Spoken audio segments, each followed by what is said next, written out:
Today, we are stepping into the lab to completely debug your learning process.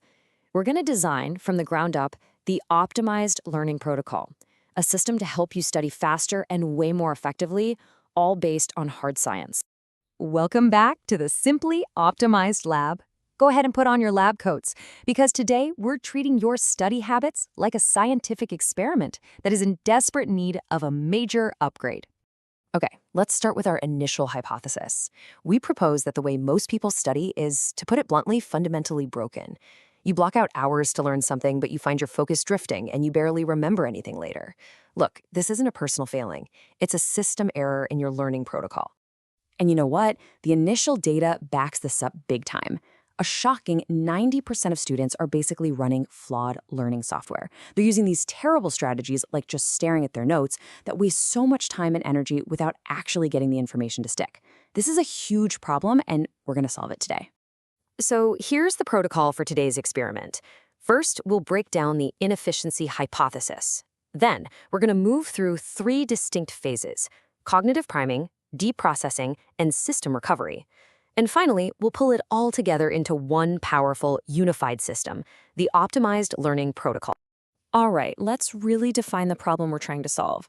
The inefficiency hypothesis suggests that most learning failures aren't about a lack of effort. No, it's about a lack of an efficient system. The real issue is you're just wasting cognitive energy. And the main culprit behind this inefficiency is something called Parkinson's law. It's a fundamental rule of productivity. If you give yourself a vague 3-hour block to study, your brain, which is basically an energy-saving machine, will stretch a simple 30-minute task to fill all 3 of those hours. It's not being lazy, it's just running on its default programming. So, how do we overwrite that default programming? How do we hack the system? That's where we initiate phase 1, cognitive priming. Think of these as the protocols we run before the real work even begins, just to set our system up for a win. The very first protocol directly counterattacks Parkinson's law.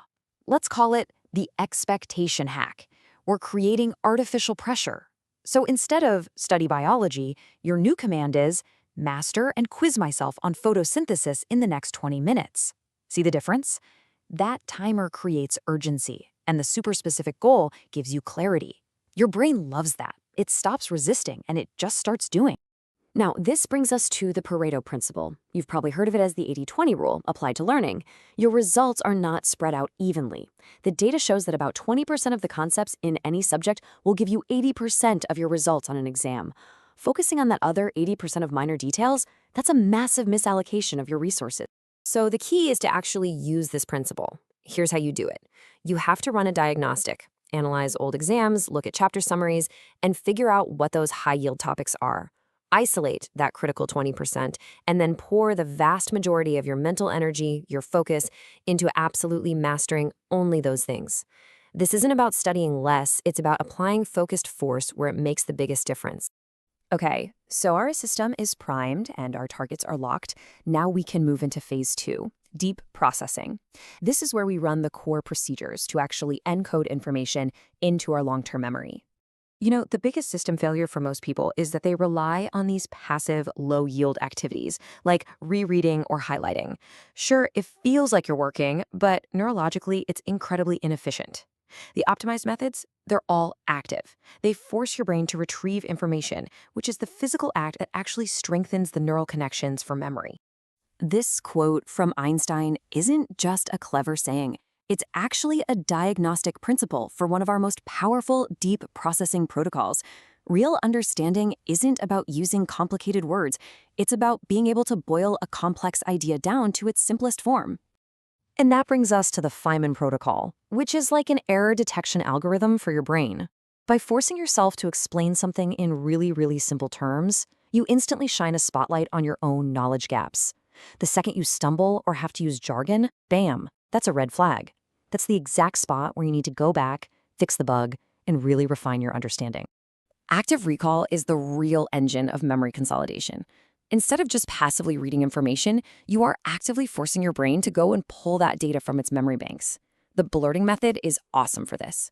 After you read a section, close the book and just write down everything you remember. It forces retrieval, and it immediately shows you what didn't stick.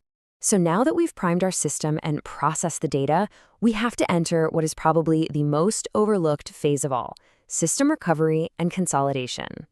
This is where the learning actually gets saved to your brain's hard drive. This chart says it all, really. Pulling an all-nighter doesn't just make you tired, it actively stops you from remembering things. On the flip side, getting 7 to 8 hours of good sleep gives your brain the perfect conditions to process and store everything you learned. And how cool is this? Even just a quick 10-minute burst of exercise can boost the neurochemicals that help form memories. Let me be crystal clear about this. Learning is a two-step process. Step 1 is putting the data in during study. Step 2 is integrating that data during sleep. Skipping sleep is like writing an entire masterpiece and then just unplugging the computer without hitting save. All that effort? Wasted. And that brings us to the end of our experiment. We've tested our hypotheses, we've validated our protocols. Now it's time to put all of these findings together into a single, cohesive system. And here it is, the optimized learning protocol, a 6-step system. You prime your brain with short, timed sprints on the high-yield 80-20 topics. You process that information deeply using active methods like the Feynman Technique and active recall.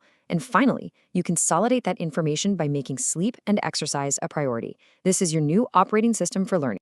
The experiment is complete, the protocol is validated, so the only question left is for your own trial run.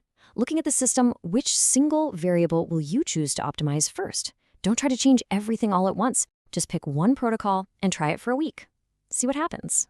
To keep optimizing your life with science, make sure to smash that like button and subscribe to Simply Optimize Lab right now.